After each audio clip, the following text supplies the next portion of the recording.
Exciting video में आप सभी लोगों का स्वागत है। मेरा नाम है सुधीर और इस पर्टिकुलर वीडियो में हम बात करने वाले हैं Nifty and bank Nifty option chain के बारे में। उसको समझने की कोशिश करेंगे, अंडरस्टैंड करेंगे। आज का जो मार्केट में ब्लड बाथ हुआ है, एक ज़बरदस्त सेलिंग देखने को मिली है, ऑलमोस्ट 4% इंडेक्स गिरे हैं।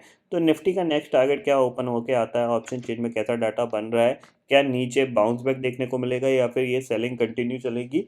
अगर टारगेट यहाँ पे ओपन हो रहे हैं तो निफ्टी और बैंक निफ्टी के कहाँ तक के टारगेट ओपन हो रहे हैं। तो जल्दी से इस वीडियो को स्टार्ट करते हैं। मैं आ गया हूँ ऑप्शन चेन डाटा पे और समझते हैं यहाँ पे कि मार्केट जिस तरीके से आज यहाँ पे फॉल हुआ है, जैसा कि मैंने आपको ये पिछले 2 दिन से चीज़ें समझा रहा था कि मार्केट तेज़ी से गिर सकता है, क्योंकि इसके पीछे क्या है, एक ग्लोबल सेल ऑफ चल रहा है। ग्लोबल भी यहाँ पे सेलिंग है और प्लस हमारे यहाँ जो एसबीआई का घोटाला जो एबीजे शिपयार्ड को लेके आया है, तो उसका प्रॉब्लम यहाँ पे बैंक निफ्टी में देखने को मिला। और जिस तरीके से बैंकिंग स्टॉक क्रैक हुए हैं, तो मोर देन यहाँ पे 1500 पॉइंट से ज़्यादा बैंक निफ्टी गिर के बंद हुआ है। अगर मैं मार्केट एट 11 की बात करूँ तो मार्केट में एट 11 में मैंने आपको एक इम्पॉर्टेंट पॉइंट समझाया था और क्लियरली मैंने आपको बताया था। यहाँ पे जब वीडियो डाला था तो कोई एक ऐसी डायरेक्शन नहीं थी। अराउंड 10:25 के आसपास आपको वीडियो मिला होगा। तब मैंने आपको एक कंसेप्ट बता दिया था कि ये जिस साइड ये एक चैनल है, इसमें कोई प्राइस एक्शन नहीं बना है, बट अगर ये डे लो ब्रेक करता है तो आप यहाँ पे सेल कर सकते हो, और अगर ये डे हाई के ऊपर ट्रेड करता है जाके तो आप बाय कर सकते हो। अगर ये डे हाई के ऊपर ट्रेड करने लगता है, 5-10 मिनट ट्रेड करता है, तो ये डेफिनेटली एक अच्छी रिकवरी दिखा सकता था। 17,200 या 17,300 तक की भी रिकवरी दिखा सकता था, बट यहाँ पे कंटिन्यूसली सेलिंग प्रेशर रहा और आप देख सकते हो करीब 2:20 इसने डे लो ब्रेक किया और यहाँ से आप देख रहे हो करीब 100 पॉइंट एक्स्ट्रा यहाँ पे कमाने को मिल गए। यानी यहीं से पता चल गया था कि जैसे इसने 17,000 के नीचे ट्रेड किया दोबारा से, फर्स्ट अटैम्प्ट में इसने होल्ड करके दोबारा ऊपर चला गया था। सेकंड अटैम्प्ट जैसे इसने ट्रेड करना स्टार्ट किया तो ये वन वे यहाँ पे आपको फॉल देखने को मिला है। तो ये आपको यहाँ पे प्रॉफिट डेफिनेटली कमाने को मिल गया होगा, ये वाला। ठीक है, सेम चीज़ यहाँ पे मैंने आपको बैंक निफ्टी में बताई थी। बैंक निफ्टी में क्लियर थी। बैंक निफ्टी में मैंने आपको क्लियरली बोला था कि आप यहाँ पे ये चैनल मार्क कर लीजिए और इस चैनल का ब्रेकआउट ब्रेकडाउन पे आपको यहाँ पे ट्रेड करना है। ठीक है, तो ये ब्रेकडाउन हुआ और यहाँ से बैंक निफ्टी में काफ़ी अच्छी गिरावट देखने को मिली। 300 पॉइंट तो इंस्टेंटली आपको कमाने को मिल गए थे, क्योंकि जैसे ये ब्रेक हुआ इसने जो ऑलमोस्ट लो बना दिया था, 36,880 के आसपास का लो बना दिया था। तो ये वन वे फॉल हुआ, काफ़ी अच्छा प्रॉफिट यहाँ पे कमाने को मिला है। ये क्लियर डायरेक्शन है। ये जो मूवमेंट है ना, ये मूवमेंट जो है ये क्लियर डायरेक्शन नहीं है। ये आपको ट्रैप रखेगा। अगर आप पहले से ही यहाँ पे इसको सेल करोगे या फिर बाय करोगे तो ये आपको ट्रैप करेगा, क्योंकि देखो ये नीचे आया फिर ये ऊपर गया। हालांकि प्राइस एक्शन यहाँ पे आपको दिख रहा है कि क्लियरली ये बनता हुआ दिखाई दे रहा है नेगेटिव। देखो एक लो बना, फिर पुल आया, फिर लो बना, फिर पुल आया और फिर ये इसने ब्रेकडाउन दे दिया। बट इतना अंडरस्टैंड करने के लिए आपको चार्ट को बिल्कुल समझ में आना चाहिए, तभी आप अंडरस्टैंड कर सकते हो। तो उसका सिंपल सा लॉजिक ही रहता है कि आप एक रेंज को प्ले आउट करो, रेंज का ब्रेकआउट ब्रेकडाउन को आप प्ले कर सकते हो और अपनी ट्रेड डाल सकते हो। अब समझते हैं यहाँ पे बैंक निफ्टी के लिए और निफ्टी के लिए कैसा व्यू बन रहा है। तो सबसे पहले हम कहाँ चलेंगे, सबसे पहले चलेंगे ऑप्शन चेन डाटा पे। तो ऑप्शन चेन डाटा पे चलते हैं। तो निफ्टी का ऑप्शन चेन डाटा देखते हैं। एक बार रिफ्रेश करता हूँ यहाँ पे क्या चेंजेस हुए हैं।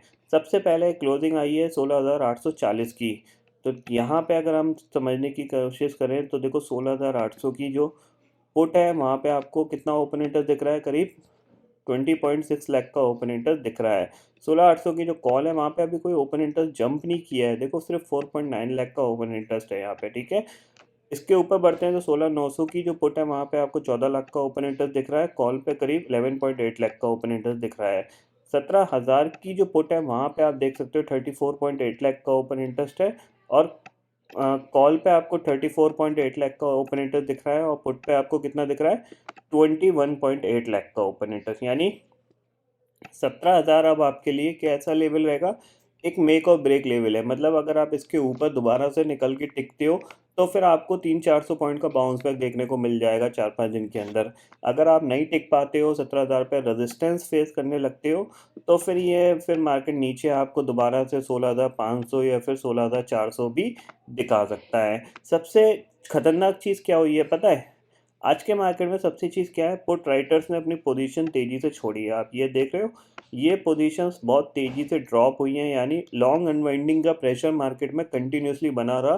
गैप डाउन ओपनिंग के बाद भी यहाँ पे जिन लोगों को अपना पुट लॉस में काटना पड़ा उन्होंने लॉस में काटी है, जिन लोगों ने अपनी आगे की पुट सेल कर रखी थी वो भी उन्होंने स्क्वायर ऑफ करी है, जिनको प्रॉफिट मिल रहा था उनने भी स्क्वायर ऑफ करी है। प्लस साथ ही साथ विक्स जंप हुआ है तो जिसकी वजह से प्रीमियम बहुत तेज़ी से जंप हुए हैं। मतलब अगर आप थोड़ा सा सोचोगे, देखो आप यहाँ पे थोड़ा सा अंदाज़ा लगाओ, 16,000 की पुट देखो आप, 16,000 की पुट ये आप देखो 25 पे क्लोज हुई है, ये 25 पे, मतलब 16,000 की पुट। इसको सुबह सुबह मैंने अराउंड इसको 17 के आसपास मैंने इसको सेल किया था, फिर ये 12 के आसपास चली गई थी जहाँ पे मैंने इसको बुक कर लिया था। उसके बाद ये दोबारा से बाउंस होकर 25 पे आ गई जब मार्केट बाद में गिरा, ठीक है ना, क्योंकि थोड़े से मैंने आउट ऑफ द मनी के ऑप्शन सेल कर दिए थे तो जिसकी वजह से एक अच्छा खासा प्रॉफिट यहाँ पे मिला, क्योंकि ये आप देख रहे हो ये ऑप्शन कितने 15,900, अभी भी आप ऑलमोस्ट 700-800 पॉइंट बाहर हो इस लेवल से, और मार्केट कोई वन वे नहीं गिरेगा, ठीक है ना, तो ये ऑप्शन ज़ीरो ही हो जाना है। तो ये सेलिंग अपॉर्चुनिटी यहाँ पे सेलर्स को दिखी तो सेलर्स ने यहाँ पे लिया है, बिकॉज ऑफ विक्स जंप होने की वजह से यहाँ पे इतनी तेज़ी से प्रीमियम जंप हुए हैं।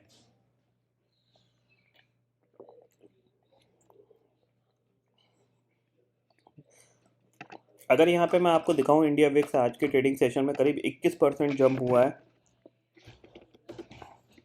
ये देखो 23% जंप हुआ है, 22 के बाहर निकल गया ऑलमोस्ट 23 के। तो इसकी वजह से क्या हुआ है, जो प्रीमियम है बहुत तेज़ी से जंप हुए हैं। मतलब लास्ट ट्रेडिंग सेशन में अगर कोई गलती से पुट लेके चला गया होगा ना किसी के भी लेवल की, 500% के प्रॉफिट उसके इजीली बन गए होंगे, ठीक है ना। तो बिकॉज ऑफ विक्स जंप होने की वजह से ये प्रीमियम बहुत तेज़ी से जंप हुए हैं। अब बात कर लेते हैं निफ्टी का चार्ट क्या बोल रहा है।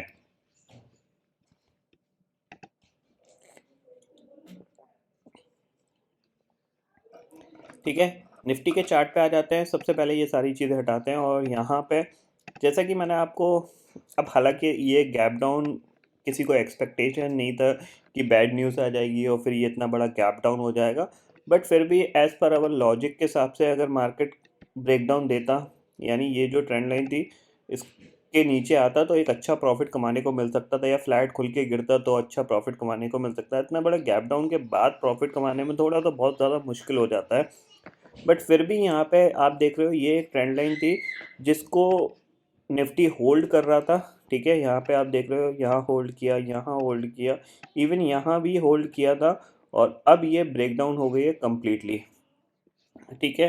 तो अब आपके लिए ये चीज़, एक चीज़ समझ लीजिए कि यहाँ पे अगर मैं बताऊँ, ये जो लो है अब आपका, ये जो लो है ये आपका नेक्स्ट टारगेट बन सकता है अगर यहाँ पे ग्लोबल मार्केट में बाउंस बैक नहीं आता है, समझ रहे हैं आप।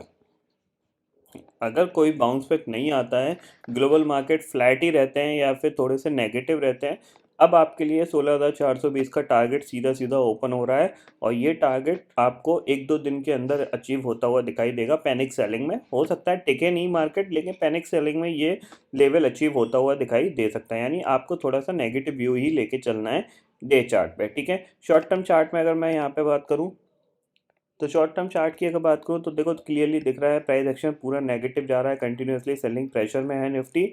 अगर आवरली चार्ट पे यहाँ पे जाता हूँ तो थोड़ी सी पिक्चर क्लियर देखने को मिलेगी आपको, ठीक है। तो अब आपके लिए इसने जो क्लोजिंग दी है, देखो सिंपल सी चीज़ ये है, आपके लिए 16,730 का एक बहुत ही इंपॉर्टेंट लेवल है। अगर 16,730 के नीचे आप ट्रेड किए तो फिर आप देख रहे हो ये एक गैप है, पूरा पूरा ये गैप था जब मार्केट ने गैप अप किया और वहीं से इसने एक ड्रॉप दिखाया और वहीं से ये ऊपर निकल गया था, ठीक है। क्योंकि जब हम क्लोज हुए थे, जब हमने 16,420 का लो बनाया था, तो हम क्लोज कहाँ हुए थे, अराउंड 16,625 पे, उसके बाद हमने गैप अप देखा था। तो ये दोनों लेवल आपको कल के ट्रेडिंग सेशन में आपको मिल सकते हैं अगर मार्केट फ्लैट खुल के नीचे की तरफ जाता है, फ्लैट खुले या फिर स्लाइटली गैप अप खुले। स्लाइटली गैप अप का मतलब 50-60 पॉइंट, 70 पॉइंट, 80 पॉइंट तक। अगर बहुत बड़ा हो गया 200 पॉइंट तक तो फिर ये लेवल आपके लिए सपोर्ट का काम कर जाएगा। 50-60 पॉइंट तक कोई दिक्कत नहीं है, फिर ये नीचे की तरफ अगर मूव करता है तो आपको डेफिनेटली यहाँ पे सेल करके काम करना चाहिए। पहला टारगेट होगा 16,730 का और दूसरा टारगेट आपको 16,625 का होगा। ये टारगेट आपको मिल सकते हैं कल के ट्रेडिंग सेशन में, ठीक है। जब तक आज के हाई को नहीं निकालते हो तब तक आपको बाइंग के बारे में सोचना नहीं है, ये चीज़ क्लियरली समझ लीजिए। बात कर लेते हैं बैंक निफ्टी की, तो बैंक निफ्टी को भी देख लेते हैं एक बार। तो बैंक निफ्टी का यहाँ पे ये सब हटाता हूँ, डे चार्ट पे देखते हैं। तो डे चार्ट पे आपको क्लियरली जो प्राइस एक्शन है वो आपको यहाँ पे पूरा नेगेटिव होता हुआ दिखाई दे रहा है। कैसे दिखाई दे रहा है इसको भी मैं आपको समझा देता हूँ, देखो, ठीक है। यहाँ से ये मूव आया, ठीक है, एक हाई बना, हम नीचे गए, दूसरा हाई बना, ठीक है। ये हाई, इस हाई को इसने क्रॉस कर दिया था, रिट्रेसमेंट आया, हाई लगना बंद हो गया, ठीक है, और क्या हुआ, लो बन गया। तो यहाँ पे क्या फॉर्मेशन हो गया आपका, अब ये हो गया आपका लोअर हाई का formation, lower high, lower high, lower लो, लोअर लो, ठीक है। तो यहाँ से आपको रिट्रेसमेंट के बाद दोबारा से नीचे मार्केट आता हुआ दिखाई दे सकता है, यानी थोड़ा सा आपका जो प्राइस एक्शन है वो अब डे चार्ट पे नेगेटिव हो गया है बैंक निफ्टी के लिए, ठीक है। स्ट्रॉन्ग रेजिस्टेंस कहाँ पे मिल सकता है बैंक निफ्टी को, ये भी हम डिस्कस कर लेते हैं। तो आवरली चार्ट पे चलते हैं यहाँ पे और उसको भी समझ लेते हैं। तो यहाँ पे टाइम फ्रेम को मैं थोड़ा छोटा करता हूँ, 15 मिनट के टाइम फ्रेम में आ गया हूँ, ठीक है। अब आज के ट्रेडिंग सेशन में इसने बिल्कुल भी कोशिश नहीं करी थी इस लेवल को पार करने की, ठीक है ना, 37,562। तो यही लेवल आपके लिए सबसे ज़्यादा स्ट्रॉन्ग लेवल होगा रेजिस्टेंस का। जब तक ये लेवल पार नहीं हो जाता, यानी 37,562 पार नहीं हो जाता, तब तक हमें यहाँ पे बैंक निफ्टी को बाय करने के बारे में नहीं सोचना है। नीचे कहाँ तक गिर सकता है इसको भी हम समझ लेते हैं। तो सीधा सीधा जो बैंक निफ्टी का टारगेट आ रहा है वो ये है 36,390 का, जो कि हो सकता है कल के ट्रेडिंग सेशन में आपको देखने को मिल सकता है। अगर कल स्लाइटली गैप अप खुल रहा है, 37,000 के आसपास खुल रहा है और नीचे की तरफ प्राइस एक्शन बन रहा है, मीन्स ये प्राइस एक्शन बन रहा है स्लोली। अगर बहुत फास्ट गिर जाता है, लेटर सपोज खुला और खुल के यूँ गिर गया, तो आप वैसे कुछ नहीं कर सकते। लेकिन अगर धीरे धीरे गिर रहा है, ठीक है, तो आप यहाँ पे सेल कर सकते हो और 36,400 का आपका यहाँ पे टारगेट निकल के आ रहा है बैंक निफ्टी में। अगर गैप डाउन ही हो जाता है तो फिर हम स्क्रीन पे प्राइस एक्शन बनते हुए देखेंगे, उसके बाद हम डिसाइड करेंगे कि हमें बाय करना है या सेल करना है, जो कि मैं मार्केट एट 11 के वीडियो में आपको बता दूंगा। मेन चीज़ यही है कि अगर स्लाइटली गैप अप खुल रहा है अराउंड 37,100, 37,050 या 37,000 पर खुल रहा है और नीचे आ रहा है, तो डेफिनेटली आप सेल करिए। ये 36,400 तक का आपको टारगेट यहाँ पे मिल सकता है, बिकॉज ऑफ हाई विक्स है। विक्स की वजह से क्या होता है कि नॉर्मली टारगेट हमें मिल जाते हैं और एक अच्छा प्रॉफिट यहाँ पे मिल जाता है। ये सिर्फ कल के लिए ही एप्लीकेबल होगा, ध्यान रखना। उसके बाद आपको थोड़ा सा अपनी ट्रेडिंग को थोड़ा सा क्वांटिटी वाइज कम करना पड़ेगा, क्योंकि विक्स हाई है, प्रीमियम हाई है, लेकिन एक्सपायरी जैसी नियरेस्ट आएगी तो प्रीमियम बहुत तेज़ी से ड्रॉप होंगे, तो उसका इफेक्ट आपको ऑप्शंस के प्रीमियम में देखने को मिलेगा। तो यहाँ पे आपको सावधानी रखनी है, जो कि परसों से एप्लीकेबल होगी। कल के ट्रेडिंग सेशन में आप यहाँ पे एक सेल प्लान कर सकते हो। बात कर लेते हैं एक बार ग्लोबल मार्केट की, तो देख लेते हैं एक बार ग्लोबल मार्केट कैसा कामकाज कर रहे हैं। तो इंडेक्सेस फ्यूचर्स में आया हूँ मैं, यहाँ पे एक बार रिफ्रेश करता हूँ, ठीक है। रिफ्रेश हो गया डाटा और यहाँ पे जो डाउ फ्यूचर है वो करीब 250 पॉइंट नीचे रह गया है और नेस्डेक फ्यूचर 160 पॉइंट नीचे रह गया है। देखते हैं यहाँ पे कि ये ओपन होते हैं और फिर कैसे क्लोज होते हैं, उस पर सारी चीज़ें डिपेंड करेंगी, क्योंकि ऑलरेडी ये पिछले 2 दिन में करीब 2.5-3% गिर गए, यानी 6% की गिरावट 2 दिन में देखने को मिली है। तो आज हो सकता है कि ये इतने ना गिरें, हो सकता है फ्लैट बंद हो जाए, हो सकता है ग्रीन हरे निशान में बंद हो जाए। तो अगर ऐसा होता है तो यहाँ पे हमारा मार्केट भी स्टेबलाइज होता हुआ दिखाई दे सकता है। तो आई होप दोस्तों ये पर्टिकुलर डाटा आपको समझ में आ गया होगा। दोस्तों फिलहाल इस वीडियो में इतना ही है। आई होप ये वीडियो आपको पसंद आएगा। वीडियो पसंद आता है तो लाइक और शेयर ज़रूर करिएगा और चैनल को जो सब्सक्राइब कर लीजिए, क्योंकि मैं सुधीर लेके आता रहूँगा हर दिन आपके नए नए वीडियो। इसी के साथ शुक्रिया दोस्तों, जय हिंद।